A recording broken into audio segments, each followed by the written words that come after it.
Good evening, good evening, good evening, everybody. Thank you all for tuning in. We are here with Broward County Sheriff Gregory Tony. Good evening, Sheriff Gregory Tony, and welcome back to the Adams Brothers Podcast. Hey, gentlemen, thanks for having me back, and I look forward to the interview. We had a good time, a lot of fact-finding the last time I was on, so thanks again for the hospitality. Oh, absolutely. We always welcome that. You're always welcome to come back on the show. And I know the last time we spoke with you here on the podcast, you were running, it was coming up to the primary. And since then, you've won the primary and you've gone on to win the general election. So congratulations on being elected sheriff of Broward County. Wait, listen, thank you both. Gentlemen, I appreciate it. And to the community who's watching and listening, this wouldn't be possible without your support. So thank you all who supported me from the very early onset when I came into the agency. There was a big gathering, a lot of expectation, knowing that I was going to be the first African-American to be, elected into this role brings a lot of weight and pressures, but better late than never. And I'm proud to be able to do this job for the people. Absolutely, absolutely, and we support you 100% here. We're behind you here. So let's go ahead and jump right on in. I had an opportunity to we both had the opportunity to look at the Operation Green Shield. It was we saw you on TV earlier, and could you tell us a little bit about Operation Operation Green Shield? Not Operation Desert. I'm thinking about Iraq here. Okay. Hey, don't blame me for Iraq. I'm worried about Broward County. Well, those brave men and women that we have to give them a shout out to. Well, listen, I'll talk about the operation. The last time I was actually on the show, we all had a conversation about, hey, Sheriff, what do you plan on doing for lowering violent crimes in Deerfield and some of these other areas? And I said, hey, look, we're looking at investing technology. I told you we had some things coming. Well, we started looking at what was occurring we had an increase in shooting between really three areas in Broward County. One of which, of course, was Deerfield, Pompano Beach, and then unincorporated Broward County.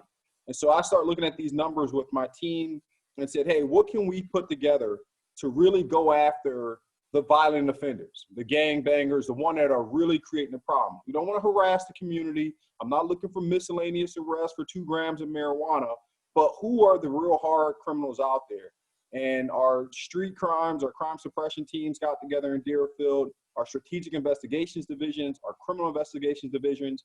We brought out the ATF, the U.S. Marshals, and many other entities, and we really went hard at investigating, hey, who's the guys, who's the problems?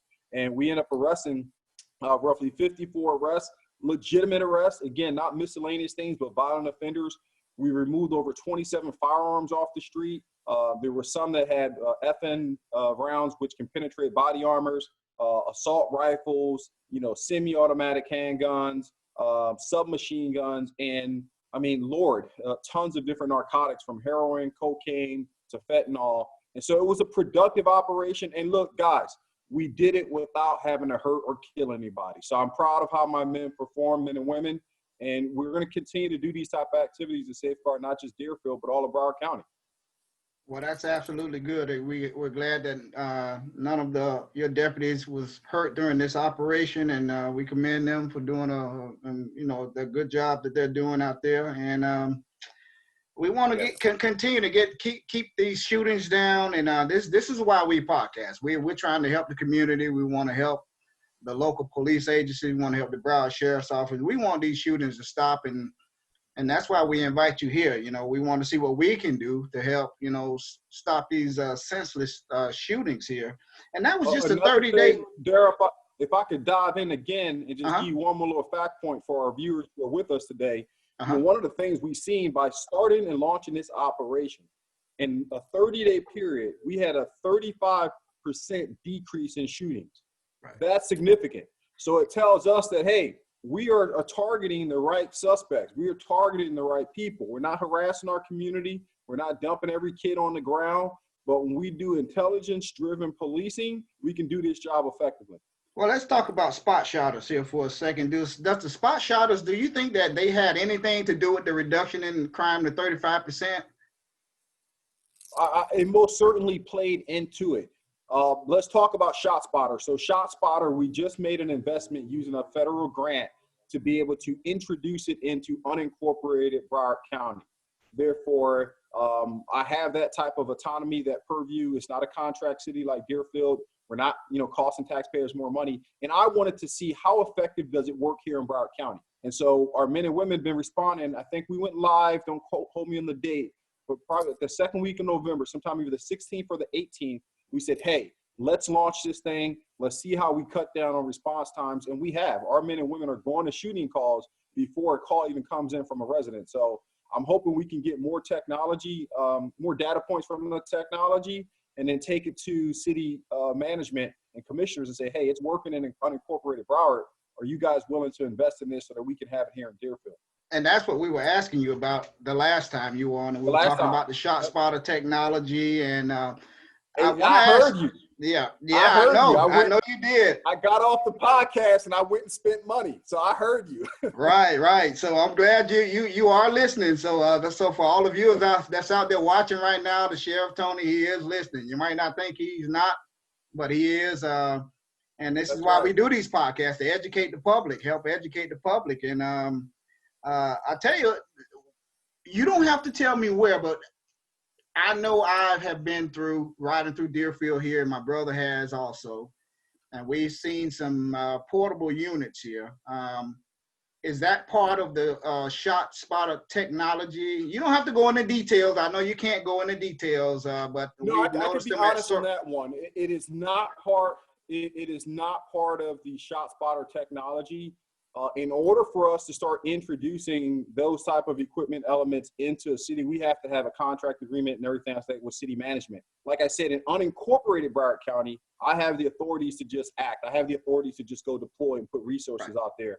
What I really want to see, and I'll tell this to the community, is I want to see an effective data points come back from how we performed here in unincorporated Broward County, so I can really take this technology to all our cities, at least as an option. At least to say, hey, ladies and gentlemen, it worked. I know it costs a little bit more money, but we're saving lives now. We're stopping bad things from happening. And once we get that done, I figure a good 6 months to give me an idea of how effective it's working here in unincorporated Broward, and then I'll do a presentation to all my cities. Wayne? Yes, and as Daryl was saying, Sheriff, in Deerfield Beach, I know in about maybe 4 locations, we've seen these mobile units deployed. It's green. I know it has like a long pole and it has a camera. It looks like a camera. It looks like it has an antenna. You don't have to tell us specifics, but are these part of the some of the technology that the sheriff office is using? I know it's one on Southwest 3rd Court in Deerfield, one at Southwest 2nd Court, one at Southwest, I believe, 1st Court, and one is at Oviedo McKeithen Park. And like I say, the public see these mobile units being deployed, and I know a lot of people that I'm talking to are very happy that these units have been deployed to Deerfield Beach, and hopefully we trying to understand what are they, if we can understand, are they tag readers? Are they cameras and ShotSpotter like technology? We're trying to figure that out. Is that what it is? No, look, what I will tell you, look, we're not the CIA, so not everything's super confidential and secretive, but there are some elements that we try not to expose, because look, not only are good people watching what we're talking about today, but I'm sure we got somebody on the other side of this camera who's saying, I'm figuring some stuff out. So some tradecraft things are secretive, but I can tell you, once we deploy ShotSpotter in Deerfield, and we have it up and running 100% effective there in that community, I most certainly will get on this TV camera screen and say, hey, we are finally up and running. We got ShotSpotter in Deerfield. And I think that's enough for the community to say, hey, okay, he not only heard us, we've seen him on the Adamsbrothers twice. He's acting, he's getting stuff done, and now we have it here in Deerfield. And I honestly think, Deerfield City Management, the mayor there, have a great working relationship with my district captain over there. Captain Brimlow's been leading up the charge since I've come in office. I promoted him, put him over in that position. They're doing a really good job communicating, and we haven't had resistance when it's, hey, we'd like to try this new technology. Like we built a real-time crime center, which allows us to track and monitor all the camera systems across the schools here in Broward County. Well, a lot of people in the community, specifically in Deerfield, don't realize that Deerfield was the first kind of pilot and started an independent real-time crime center just for Deerfield. So that was led up through Captain Brimlow, and the city had invested in it. They said, hey, you know, Sheriff, that makes sense. Your captain's on it. Let's build it. And we built it out in our district headquarters for Deerfield. So when technology's working, I don't think we're in such a different time now where everybody knows technology is bringing some benefits to the game. So we can't ignore it and say it doesn't help law enforcement. Once upon a time ago, nobody wanted body-worn cameras. Look how successful that's been, right? The real-time crime center last year, we had over 300 interdictions between school safety, making sure our kids are safe, right? Our most valuable assets, our kids. So if ShotSpotter is going to enhance our capability, I'm certain your city will get behind it. Yes, and like I said, you know, initially, Sheriff, when I'm telling you, Sheriff, you still there? Yeah, I came to the city probably about maybe 3 years ago, and I was telling them about this ShotSpotter technology, and initially they resisted. I mean, and I understand it was the unknown. We was walking in areas of the unknown at that time, but I was just like a lot of the things that they're doing right now. I gave them the idea 3 years ago, and I, you know, just my opinion, I think they resisted. You know, even though shootings were going on, it wasn't as bad as it is right now. But, you know, I think if they would have just had listened to me, I've been here in this city here. I'm 54 years old. I've been here my whole life. So I think if they would have just listened, you know, to the people that's having to go through the violence in the community, and they would have just listened, I think we would have been a little bit farther now, then than where we are now. And we're going in we're trending in the right direction, and that's good. And I know that, and I'm glad of that. But you're right. We are moving. No, look, your point's well taken. You know, we're moving in the right direction. I would say I think what's beneficial compared to what you're kind of being rejected in the past for this is now we have it. Now BSO is invested in it. I am able to go back as your elected official with proof of concept and say, hey, it's working. Here's the numbers. Here's how I think it could benefit Deerfield. You know, to just do it blanketly without a proof of concept, it makes the elected officials a little nervous because they're like, hey, are we going to spend $250,000 to $1 million to really deck this thing out across the city? And is it going to work? Nobody wants to be first, right? Nobody want to roll the dice and say, oops, we got it wrong and spent $1 million. We threw away $250,000 of your money. I'm sorry. So that's why I took the initiative. I said, it's no loss from BSO. It's not out of my budget. It's federal. It's money we got from drug dealers. Let's give it a shot. And I'm excited. I know it's working already. I can't wait to have data points back, 6 months of seeing it up. And I was just going to ask you that too, Sheriff, about, and I think it's about almost $360,000 that you confiscated from the drug dealers. Can some of that money be used, like you say, could that be used for the spot shotter technology? Absolutely, not just for ShotSpotter. What typically happens, for those who are not familiar with the law enforcement trust funds and how seizure of financial assets, money, and things work, when we are in partnership with the federal government and we seize $359,000 is the number on a criminal investigation, that money is returned to the federal government. They analyze and look at what percent should go to the participating agencies, and it's kind of divvied out into a pool, the law enforcement trust funds. That law enforcement trust fund money comes into the agency, and as the sheriff of the county, I have the discretion to disperse it out towards programs, projects, and enhancements in security areas. So what I anticipate is out of that money, we'll get some of it, 60, 70, maybe even 100,000. I don't know the mathematics and the formulas that they use, but when it comes into the agency, I push it back out. I try not to hold on one penny. Either it's going into some child care program, it's going into technology, it's helping out the Boys and Girls Club, it's going into the Urban League. You know, last year, that was a big thing for us, was to be very transparent and honest about, hey, putting this money back into the communities that need them the most. And that's us. That's the Black and brown community. Let's be honest. So if the more of these monies come in, our team analyze it and say, all right, who's hurting the most? Who can we help? Or can we buy and spend money on ShotSpotter and other equipment? Yes. And Sheriff, in Deerfield, we had a lot of shootings on Southwest 3rd Street in Deerfield Beach. And I know, Sheriff, I don't know if you're familiar with because I know you have so many shootings going on. I don't know if you're just familiar with that one particular street, but we have had we had 2 murders on that street within the last, I would say, at least almost 20 years. We had 2 murders, and we had probably numerous of shootings. I would say just this year, we probably had about, I would say, 6 or 7 shootings, just drive-bys.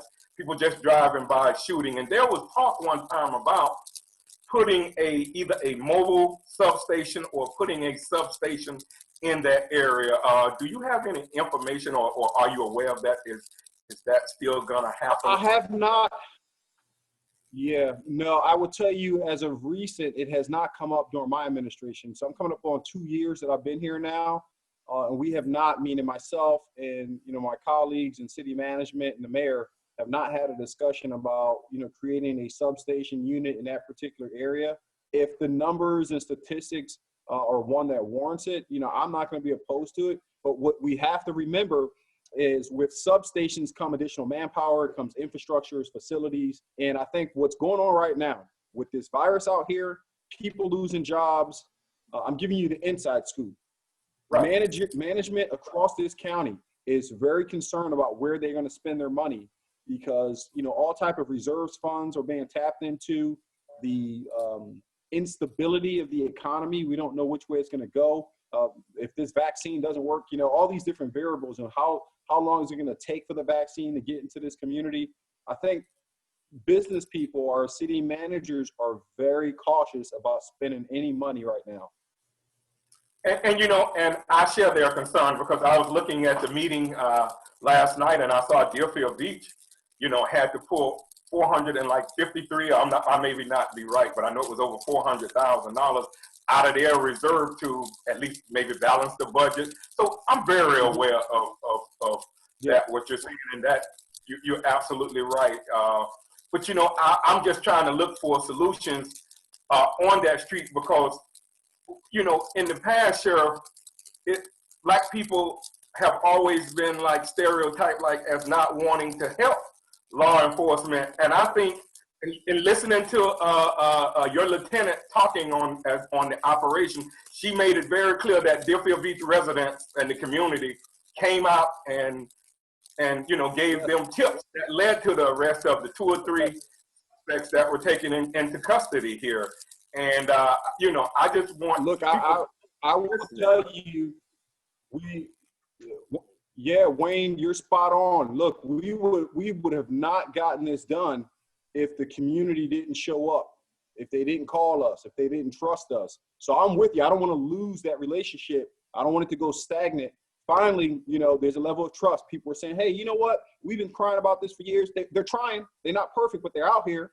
They did this operation. They took a lot of these people off the street that's been, putting my life in jeopardy, that's exposing my kids to violence. So you're right. We need to keep that trust. We need to keep doing projects. We need to keep listening to the community, and the things that we can do them without hesitation. And then for projects and ideas that's going to cost money, let's plan it out.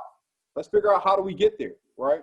So no, we're in a good time, I think, with community relations, specifically with Deerfield, but across the county. I can tell you, and I'm happy that these conversations that we're having is happening in all our cities. It's been a long time since we've been very upfront with the community. Hey, sometimes they got to punch me in the chest and tell me the hard truth, but I got to be able to hear it. I got to be able to do this right. I got to be able to respond and not take offense to the fact that the community sometimes says, hey, we haven't seen you out here in a while. hey, I'm concerned. What are you doing about getting these drug dealers off the street? If they're not telling us that, then there's a problem because they don't trust us. Right.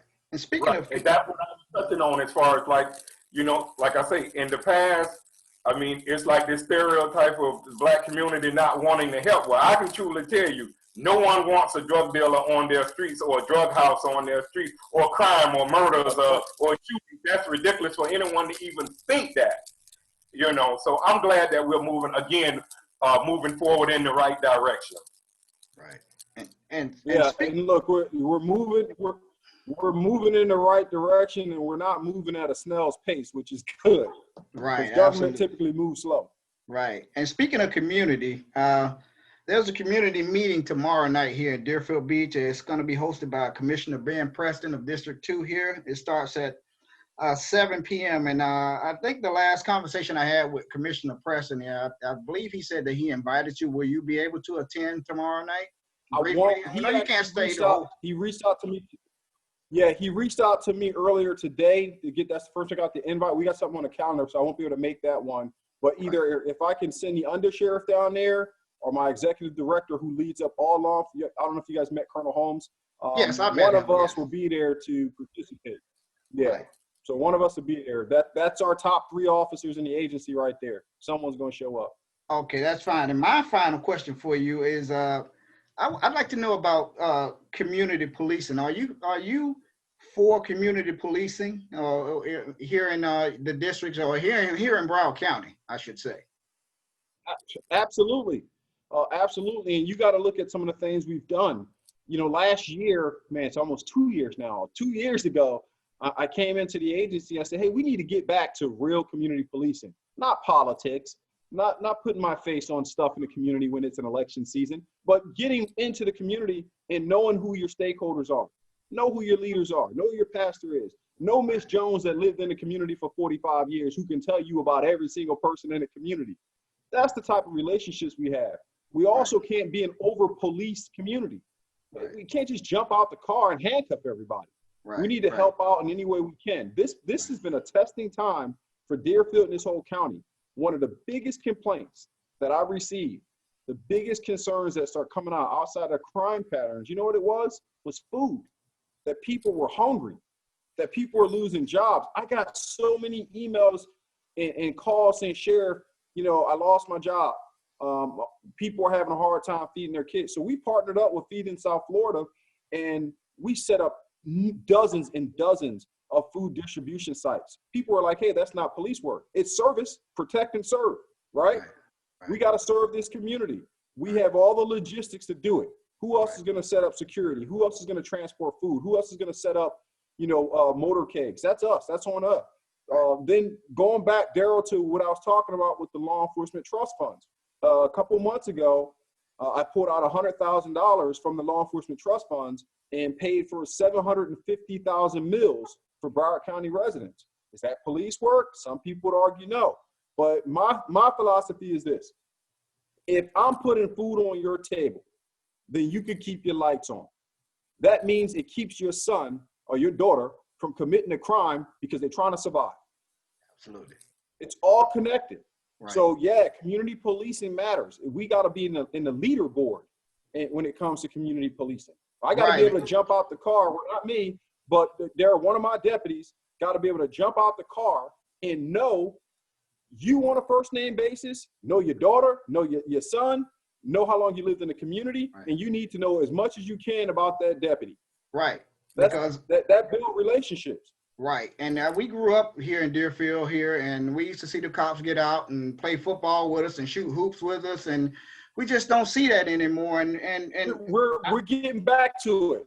Right. I started another initiative called a Park Walk and Talk, right, where deputies are now responsible for getting out their car, not because they got a 911 call, not because they've been dispatched, but getting out the car, walk the neighborhood, get to know the people in the community, throw that ball. I've been out playing baseball, football, soccer. I'm out here sweating it up. I'm doing everything that I can so people not only just see me on TV, but they understand, oh, you know what? The sheriff, we didn't know he played baseball. We didn't know he was a football player. We didn't know he was married. we didn't like get to know the people that you serve. Everybody lives here in this county. For the most part, we all live here in Broward County. So it can't just be a job. If I run into you in Publix, I want to be able to talk to you and have a conversation. I don't want it to be, standoffish. I don't know him. It doesn't make any sense. Because the question was asked to one, this will be my last final comment. The question was asked to a high-ranking deputy here in District 10 about community policing, and his response was that the deputies wouldn't want to get out of their air-conditioned cars to do community policing. I don't want to call a person's name, but that wasn't a real good answer to give to the community here about community policing, and that didn't sit very well with me and nobody that I know in this community.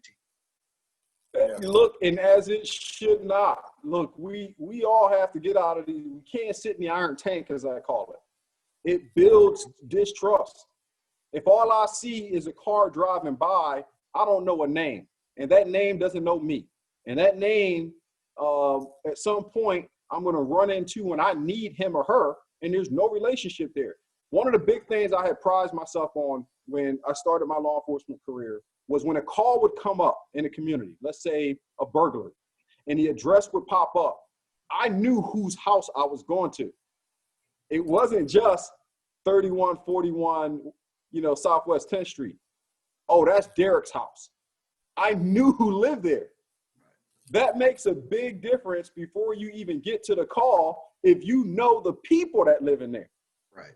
So, yeah, we're gonna get out the car and we're going to sweat. You better believe it. That's what will happen. That's what we want to hear. We'll sit on our park and talk. That's what we want to hear. Wayne, you have any final things for the sheriff? Yeah, I got a few more questions for you, Sheriff, then I'll let you go. Sheriff, right now, we live in Broward County, and it's mostly, as I think I kind of touched on this question here before to you on the last podcast in June or July, but we live in a mostly Democratic ran county here in Broward County.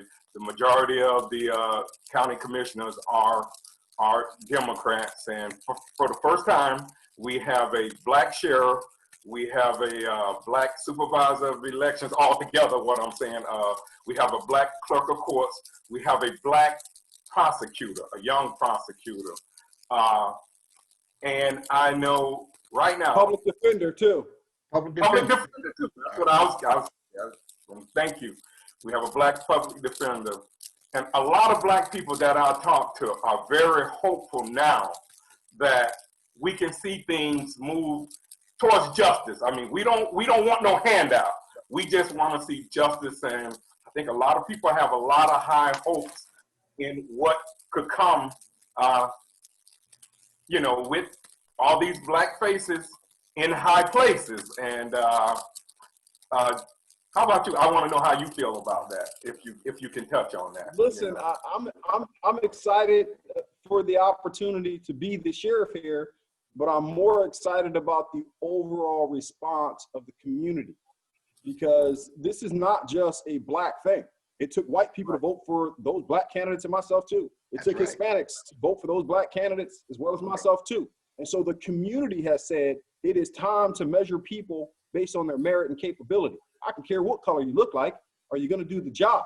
So we finally got an opportunity where we run the gauntlet, right? And you got 5 African Americans leading up in these positions. We cannot afford to fail. We can't do it, because here's the reality. Who are we going to blame after this? Nobody. That's my point. No. That is my point. Right? So we are every single, and look, guys, y'all know I call it straight, right? I'm going to speak plain English to you. Every single one of us are responsible for excelling at our positions and bringing the balance and fairness that so often has been ignored from all of our respective responsibilities. And to do that, we have to be true to our profession, true to our responsibilities, and we have to work together. We have to work. I got to be able to work with the state attorney. I have to be able to work with the public defender. We can't have this adversarial process where we're always pulling and tearing each other apart. Our responsibilities, regardless of what uniform you wear, suit, tie, tuxedo, we all swear in. It's the same oath for this community. And I'll close with this. we're watching what's happening on the national scale, and it's even continuing here in Broward County. This notion that after losing an election, it's okay to create, we're going to fight for the White House even though the people already spoken. We're going to fight for the sheriff's office although the people already spoken. These offices don't belong to anyone other than the people. I serve as the sheriff of this county for the people. But all this behind me, this is your office. This is the community's office. And when the community says you are done, you are done. It is time to pack your bags and pass the torch to the next person. So every single one of us, all these elected officials, these constitutional officers that happen to be African Americans that been voting in this office, we better make sure that we fight every single day to do our damnness for this community, because we owe it to them. We owe it to the next person who's going to be trying to come into this position. Maybe someday there's a woman that seeks to be sheriff. Well, I got to set the tone that a minority is capable of doing this job and doing it not only well, but doing it exceptionally well. And I hope Gordon Weeks take that same approach. I hope Harold Pryor take that same approach. I hope Brenda Foreman takes that same approach. I hope Joe Scott take that same approach. And you most certainly can expect that I'm taking that approach. So I appreciate y'all having me on again. And gentlemen, when we get a chance to do this again, give me a call. I love coming on the air. Okay. I got Wayne. Yes, that's what you touched pretty much on what you said about your elected office. But in January, with all the lawsuits that was brought forth, do you think you will be sworn in as sheriff in 2021? I'm certain I'm gonna be sworn in January. Yeah, they can play their frivolous games all they want. I will see you on January 4th. All right. Okay. There you have it. Anytime. You're welcome back here on this podcast anytime. We enjoy talking to you. Congratulations again on your victory as sheriff, the first black sheriff of Broward County. Ladies and gentlemen, that if you're out there watching, Sheriff Gregory Tony, the sheriff here in Broward County, Florida. Thank you for taking the time out of your busy schedule to come back by the Adams Brothers podcast, and have a wonderful evening. Happy holidays to you, sir. All right. Likewise. Thanks, gentlemen. Hey, be safe, and I'll stay in touch with you guys. Will do. Thank you. All right.